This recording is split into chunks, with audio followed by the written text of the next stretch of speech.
नमस्कार दोस्तों, कैसे हैं आप सब। आशा करते हैं अच्छे होंगे। स्वागत है आपका आपके अपने YouTube channel Satya online study पर। लेखपाल की क्लास है। Also important for UP triple any exams video UP police. चलते आज हम अपनी क्लास में। पहला क्वेश्चन हमारा है कि निम्न में से कौन सी समिति केवल निचले सदन की है। क्या कहता है कि निम्न में से कौन सी समिति केवल निचले सदन की है।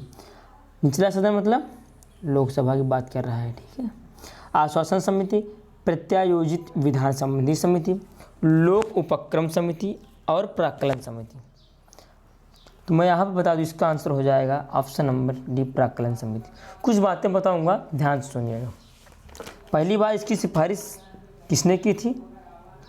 1950 में पहली बार सिफारिश हुई थी।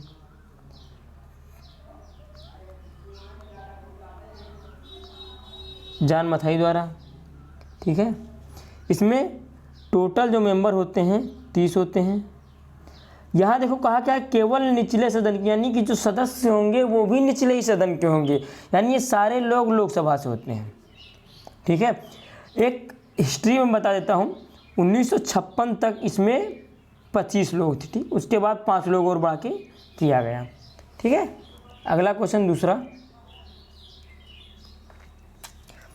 निम्न में से कौन सा उपाय है जो लोक महत्व के मामले पर मंत्री का ध्यान खींचता है, ठीक है। ये कभी कभी ऐसे ही डायरेक्ट क्वेश्चन आ जाता है, ठीक है।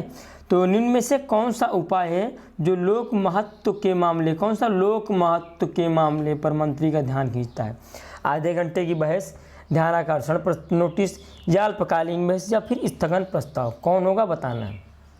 तो इसका जो आंसर होगा ऑप्शन नंबर बी, लोक महत्व के मामले बात करें तो ध्यानाकर्षण, उनका ध्यान दिलवाता है कि आदरणीय जी देश में ये समस्या चल रही है, आप उस पर ध्यान दीजिए।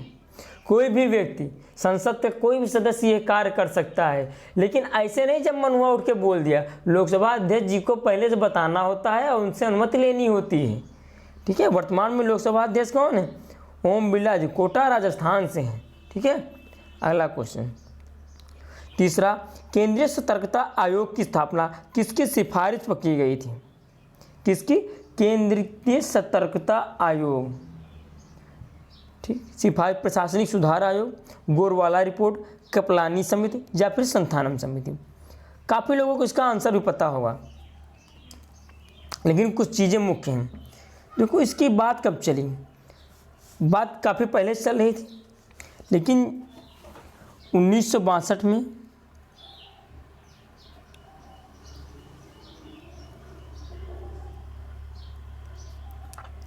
देश के तत्कालीन गृह मंत्री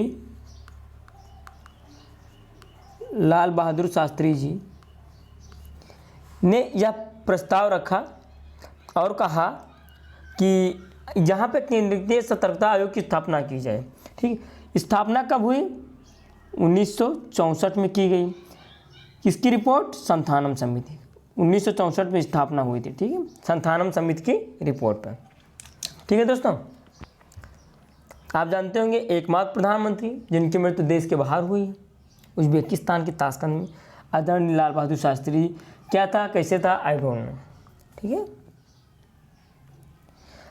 चौथा क्वेश्चन हमारा, ध्यानचंद पुरस्कार में कितनी नकद राशि होती है? 10 लाख, 25 लाख, 5 लाख, या फिर 8 लाख।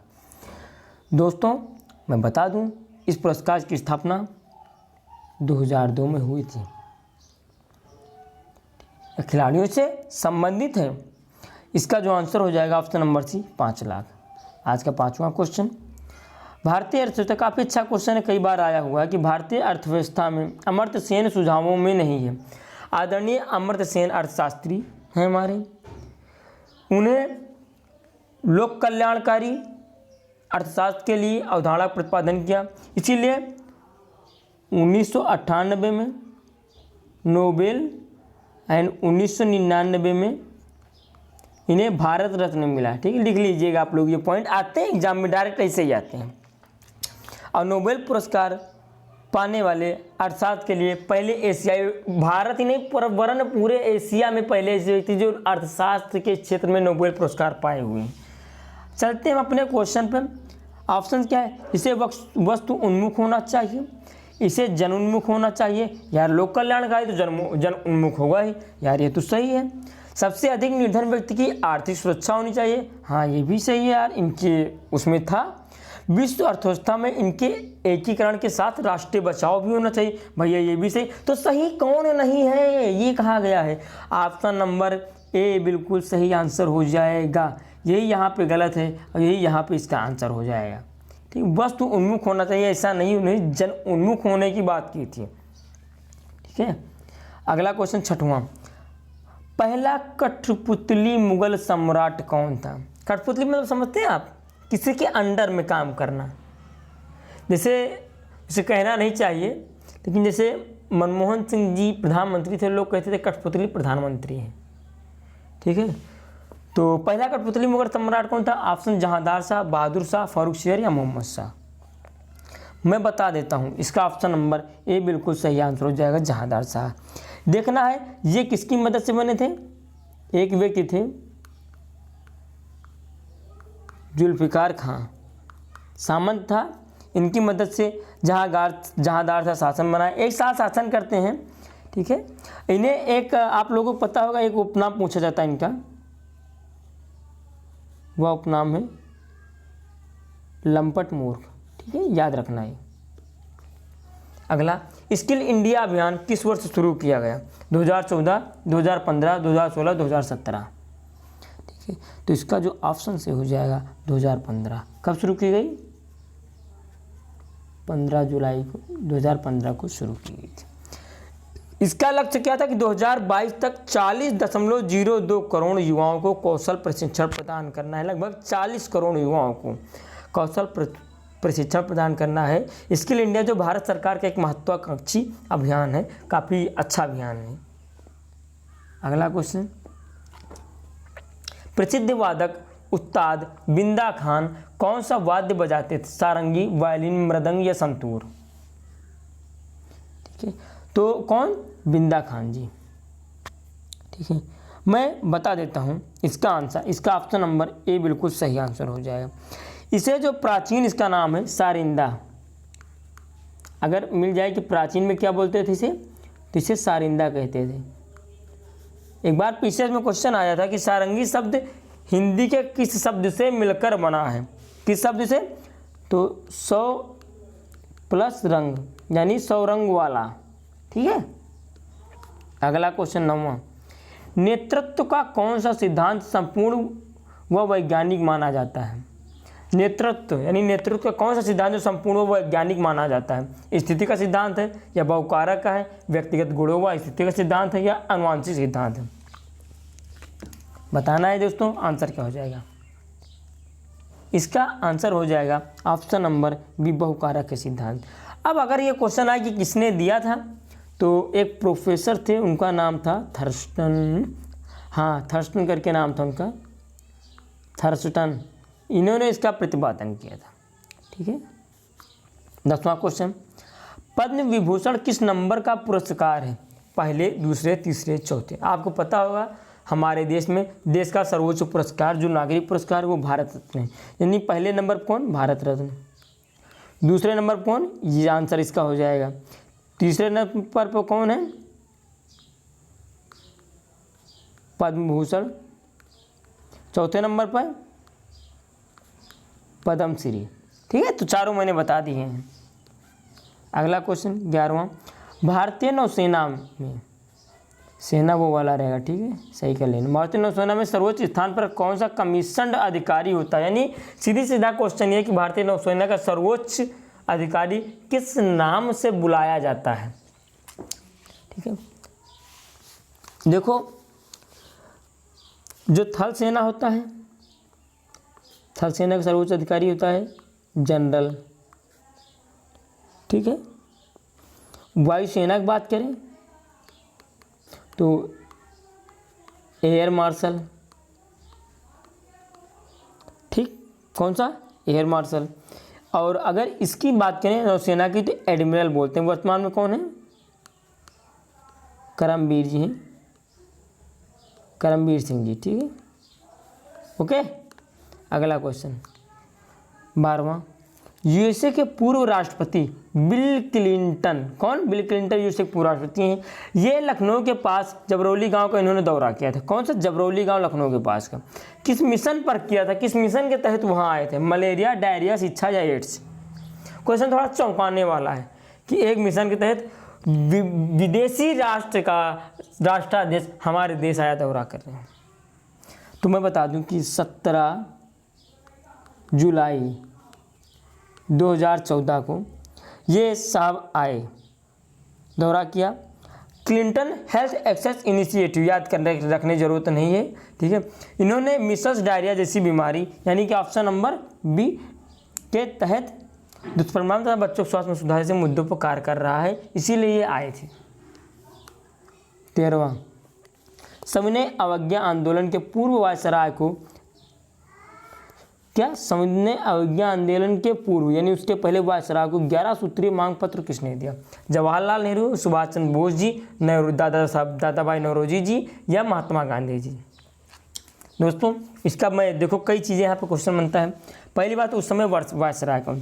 देखो हुआ यह था क्योंकि जो सविनय अवज्ञा आंदोलन होने वाला था तो उस समय वायसराय थे इरविन, आप सबको पता है, क्योंकि 1930-31 के समय हुआ था, उस समय इरविन थे, ठीक है। चाहे गोलमेज सम्मेलन हो, ठीक है, जाट पंचायत हो, ठीक है, या महात्मा गांधी जी के बीच समझौता हो, या फिर महात्मा गांधी और अम्बेडकर जी के बीच समझौता हो जिसमें उन्होंने वो क्या कहते हैं दलित वाला जो चुनाव का सिद्धांत था उसको हटाया था वहाँ से, ठीक है। तो कई सारे क्वेश्चन बनते हैं, उस हमेशा वायसराय इरविन रहते हैं वहाँ पे, ठीक है।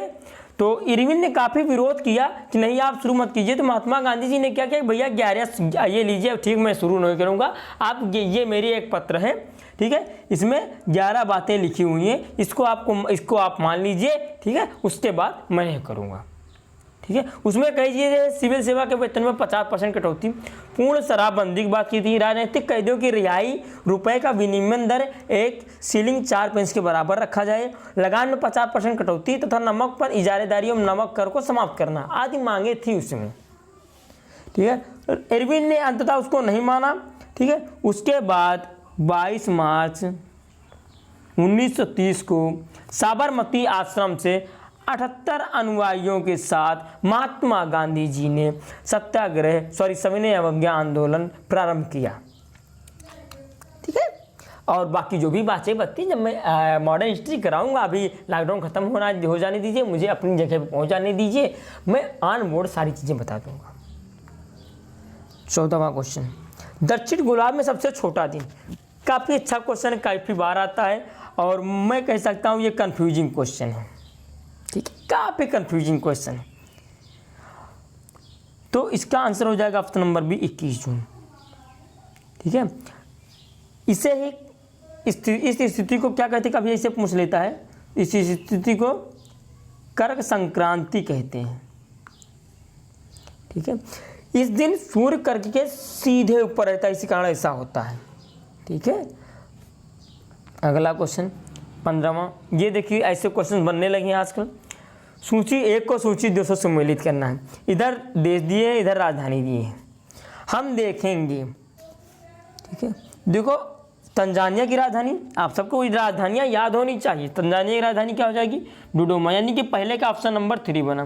फिर तो यार कट ही गया, इसमें भी नहीं है, इसमें भी नहीं है, सीधा सीधा आंसर नंबर 1 लगा के आप आगे बढ़ जाइए, कोई भी चेक नहीं करना। अगर आपको संतुष्ट होना, ठीक है, चेक के लिए केन्या की नैरोबी हो जाएगी, नामीबिया की विंडहाक हो जाएगी, मोरक्को की रबात हो जाएगी, ठीक है। देख लो हो गया, एक ऑप्शन पकड़ना है आपको। अगर मान लीजिए चौथा ऑप्शन होता कि 3, 4, 2, 1, फिर आप क्या करते, आप दूसरे को नैरोबी चेक कर लेते, इसमें भैया बी पे 2 है नहीं, बी पे 4 है, ये भी कट गया, बचा हमारे पास ये ऑप्शन, लगा के आगे बढ़ जाइए, टाइम सेव कर दीजिए, ठीक है। 16वां क्वेश्चन, निम्न में से किसने बंगाल के विभाजन के विरोध में हुए आंदोलन का नेतृत्व किया? बंगाल का विभाजन काफ़ी महत्वपूर्ण, किसने किया था, किसके शासनकाल में? करजन ने। देखो कुछ डेट यहाँ बनती, मैं उनको जरूर बताऊंगा, आपको याद रखनी वो डेट्स। पहली डेट, बंगाल विभाजन की घोषणा कब हुई? ठीक है, तो 20 जुलाई 1905 को बंगाल विभाजन की घोषणा हुई, ठीक है। जो स्वदेशी आंदोलन की घोषणा की गई, किसकी? ठीक है, तो स्वदेशी आंदोलन की जो घोषणा हुई वह कब हुई थी? तो ये हुई थी 7 अगस्त 1905 को। सारी प्रक्रिया उसी समय चल रही थी एक पीछे से। ठीक है, देखो 2 डेट हो गई। अगली डेट मैं बता देता हूँ, इसको आप लिख लीजिएगा। ठीक है, तो अगली डेट जो बंगाल विभाजन जो प्रभावी हुआ, विभाजन प्रभावी हुआ, ठीक है, यह कब से हुआ था? 16 अक्टूबर 1905 में। 3 डेट बनी यहाँ पे। ठीक है, और इस दिन पूरे बंगाल में शोक दिवस के रूप में मनाया गया।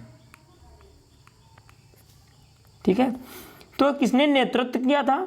तो मैं बता दूं, प्रारंभिक आंदोलन का जो नेतृत्व किया था सुरेंद्र नाथ बनर्जी जी थे। उसमें रविन्द्रनाथ टैगोर जी का भी नाम आता। तो उसी समय हिंदू मुस्लिमों के मध्य रक्षाबंधन के त्यौहार का भी अस्तित्व मिलता कि हाँ उस समय रक्षाबंधन का त्यौहार मनाया गया ताकि हम लोग मिलजुल कर रह सकें। ठीक है, तो ये सारे क्वेश्चन बनते हैं। और अंततः 1911 में हार्डिंग के समय, हार्डिंग सेकंड थे उस समय ये निरस्त कर दिया गया दिल्ली दरबार में। पंचम मेरी आए थे। ठीक है, अगला क्वेश्चन 17वां नंबर का क्वेश्चन, निब्बस किस मेघ को दर्शाता है? कौन सा बात कर रहा है? निब्बस। पंख की तरह लगने वाली, ढेर की तरह लगने वाली मेघ, वर्षा मेघ, या ऊपर से गोलाकार लगने वाली। मैं बता दूं, जो निब्बस मेघ है ना, ये वर्षा मेघ से संबंधित है। इस बादल से इस बादल से वर्षण उत्पन्न होता है जो कि धरातल पर बारिश, ओला, बर्फबारी आदि के रूप में पहुंचता है। निब्बस एक लैटिन शब्द है जिसका अर्थ होता है वर्षा मेघ या तूफान। आंसर क्या होगा इसका? ऑप्शन नंबर डी, ऊपर से गोलाकार लगने वाले।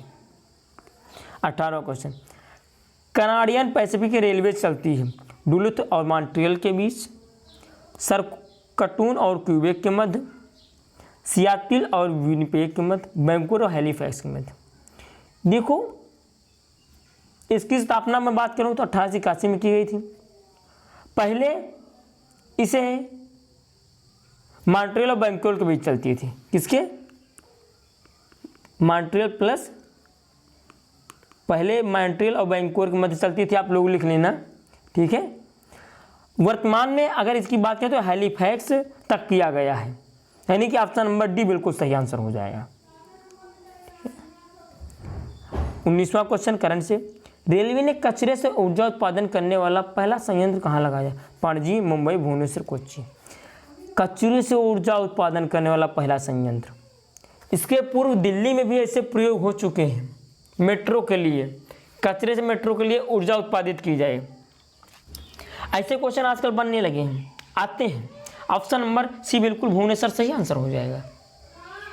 आज का हमारा अंतिम क्वेश्चन 20वां, ऑक्सफोर्ड ने 2019 का हिंदी शब्द घोषित किया। महिला सुरक्षा, संविधान, ए और बी दोनों या नोटा? भैया एक ही घोषित करेंगे, दो नहीं करेंगे। ऑप्शन नंबर बी संविधान बिल्कुल सही आंसर हो जाएगा। ऑक्सफोर्ड की स्थापना मैं बता दूँ 1096 में हुई थी। ठीक है, अगर आपको पसंद आ रहा है लाइक, शेयर, कमेंट करें, और अगर चैनल पर पहली बार आए हुए सब्सक्राइब कर लें। ये हमारी लिंक है पीडीएफ के लिए, आपको जुड़ जाना है। ये लिंक है जो डिस्क्रिप्शन में भी दी गई है। इसी ग्रुप पर प्रतिदिन रात 10 बजे क्विज होती है जहाँ महत्वपूर्ण प्रश्न कराए जाते हैं, तो आप लोग जुड़ जाइएगा। आज यहीं तक, मिलते हैं नेक्स्ट क्लास में। जय हिंद, जय भारत।